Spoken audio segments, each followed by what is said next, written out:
So I got some questions on my channel recently about some FPV related products that were having some issues, and I noticed as I was doing some research that these issues were kind of commonplace, affected a lot of people. And I noticed that there's kind of a theme here. I think it's been kind of going on for a while now, especially a lot of these smaller companies are producing FPV related products that are out of China. And my video here is not necessarily to bash any one particular product. This is a general video on how someone can approach doing research and looking at new things that come to the market and determining whether or not it's something worth buying, and when they should buy it if they want to take on that sort of a risk in terms of getting a bad product. I think that's sort of the issue is, how risk averse are you? Are you willing to get something that's a first generation product that's never been tested before or used by anybody? Generally speaking, you're going to have a higher risk of a product with some defects, some issues, maybe design flaws, because a lot of these products that come out of China, especially for the smaller companies, I'm talking about like the big companies, I'm talking about the smaller ones that don't necessarily spend a lot of money on R&D and testing. They're under a lot of pressure to put out products very quickly and constantly. So the product cycles are very short. They don't do a lot of testing. They do some testing, of course, but nothing like a larger company like, say, DJI, who's been known for, they're very known for doing a lot of product development, product testing. They do a lot of beta testing. They obviously send a lot of products out for beta testing under non-disclosure agreements so that secrets don't get disclosed. But they'll have a good idea if they have a good product or not by doing a lot of testing. But that costs a lot of money, and for a larger company like that with the more expensive products like DJI has, that's more practical for them. And in the end, they're going to have a more reliable product when they actually go to market with those products. Whereas smaller companies with things that are especially built to price, so they're built so that they're very inexpensive and they're going for the cheaper end of the market, they're not going to spend a lot of money on doing research and development, sending out products for a lot of long-term beta testing, getting feedback. Now, of course, my channel and a lot of other channels, the review channels, we get a lot of these products early, and we do give them, these manufacturers, feedback on what works, what doesn't work, what could be improved, but a lot of times, how big of a sample size is that? There's probably, a few dozen review channels that they send things out to, and that's a pretty small sample size compared to when they actually go to, full-on manufacturing and, send out the first batch of, say, 500 or 1,000 units of whatever, and then all of a sudden an issue will pop up that didn't come out in the initial reviews. And this happens, quite often. I mean, a lot of times I'll get something that works fine for me and then it doesn't work for another reviewer, and vice versa. Like, it works great for them and it doesn't work for me. That's pretty normal because it's a small sample size. And another thing you should be aware of is that before they send out these samples to reviewers, they actually test these a little bit more thoroughly than they would, say, an off-the-line product they would send out in the first batch of manufacturing of a new product. So, when I receive something, they don't usually tell me if it's been tested or not, but most of the time I find out later that they actually, did some testing, flew it, whatever, used it, and then boxed it up and then sent it to me so that I could do the video.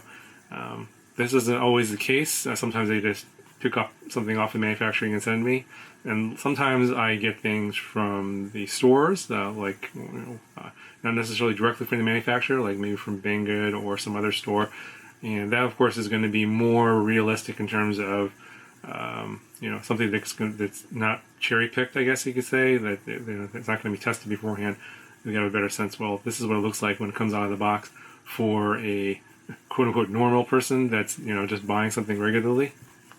So ultimately the bottom line is, for you, if you're worried about receiving a product that's not going to be any good, especially for something that's new, and also for things that have very short product cycles, like for example, right now there's a so-called whoop craze going on right now because it's so in the northern hemisphere it's cold, so a lot of people are flying indoors. So a lot of these so WOOC products are very hyped up right now. There's a lot of news about them and videos about them, and there's a lot of, because of that, all of the smaller companies are trying to get on the bandwagon, and they're pumping out products as fast as they possibly can, without, with very minimal testing, and you're going to see issues, especially in the first batch or two of whatever product that is being sent out.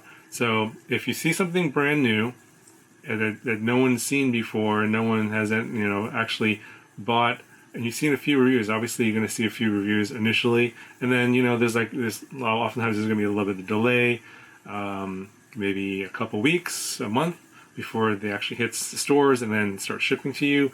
You might want to wait for that first batch, or maybe even another batch after that, to see if issues pop up. So that's, I know that seems like common sense, but a lot of people sort of have, I think, that don't know a lot about the hobby. They have this expectation that things are very thoroughly tested and they're going to get a flaw-free product when they purchase it. But that's not necessarily the case. It doesn't mean that everything that you buy is going to be flawed. I think that there's going to be a certain amount of risk based on how long the product's been out and how many people have been using it. So if you're looking at it from from this perspective, say you see something brand new that's come out, no one's had it, and you wait a little bit. If you don't want to wait and you want to just get it right away, you can do that, of course. It's just that I think that there's a higher risk of receiving a product that might have some sort of a defect or a flaw in it. Whereas if you wait a little bit and see what kind of, basically wait till the dust settles and see what people, say about it on the forums, like RC groups, in videos, outside of the traditional review videos that you'll see from most of the big channels, then you're going to get a better sense of whether or not that product is going to be reliable. And I think as they sort of weed out the flaws as time goes on in the second batch, third batch of a product, you're going to, I think that risk is going to go down. And of course, if you wait too long, because the product cycles are so short, oftentimes the products don't stay on the market for very long. Obviously, there's certain ones that are going to be pretty good. They're going to be sticking around for a while. And if you see something like that that's been around for, say 3 months, 6 months, a year, generally speaking, that's going to be a good product, because if it's not a good product, then people will, the bad press or the bad news about it will go around, and eventually the manufacturer will just give up on it and not make that product anymore. So that's usually a good sign. If you are looking at something, you want something reliable, maybe wait a while. But then, of course, if there's something that's very exciting and you want to get it, and it turns out that maybe it's a seasonal thing, like for example, there's for these WOOC products out right now, they may not be making them come summertime. So that's something that you have to also consider, is like, well, how long do I wait to reduce my risk, or do I want to get it now early on and enjoy the product and hope that it's working when I get it. I don't know. It's a trade-off that you're going to have to make in the end. I think that's going to be very subjective and on a individual basis. Anyway, so that's my advice to you guys.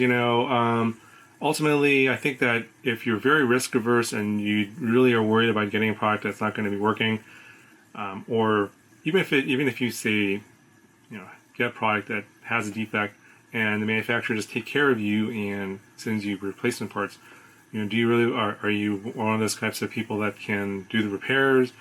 Do you want to do are you capable of doing it? If you're not, then that doesn't really help you too much. You're going to have to send it back, ship it back to wherever, and then wait for a new one to come. So if you're more risk averse and you don't want to have to deal with defects, I would highly recommend waiting, because if you get something right away when it first comes out, I think that's when the risk is higher for getting something that might have a defect. It doesn't necessarily mean that it will. I'm just saying that because of the way things are tested and produced very quickly, there's a higher chance of something like that happening. And I've noticed that, as things have developed over the past year or so, they're very, very quick on making things and popping things out. But they don't really do thorough testing with a lot of beta testing. We're talking like large sample sizes, like hundreds of beta testers. That you're not going to see for some small product that costs, $100 or $200.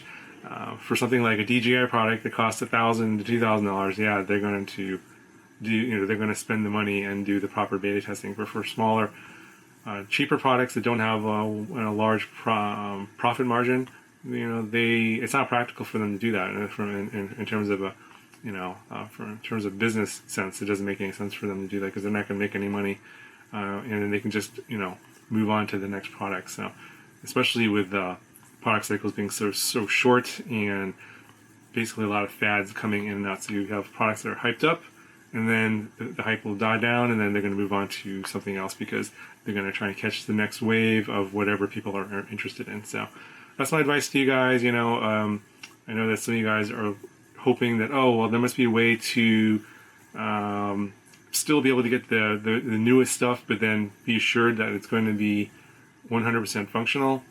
And for me, I don't think that's necessary. I don't think that that's something that you're going to be able to see. Now, I might be wrong. If you guys think that I'm wrong about this, let me know in the comments below. If you think that it's possible to get things that are not thoroughly tested, but yet you can get them right away, and they're going to be, very low risk of being defective. I don't know. I mean, that's just my theory. I might be wrong about that, but that's why I'm sharing this with you guys, because I got a lot of questions about why things are failing and what people can do to avoid that. And really, I think the best solution is to just wait a little bit, wait for the second, third batch, wait for the dust to settle, get some feedback from the people, and then you'll be able to see whether or not that product's going to be for you or not. Anyways, hope this video is helpful for you guys, and I'll talk to you guys in the next video.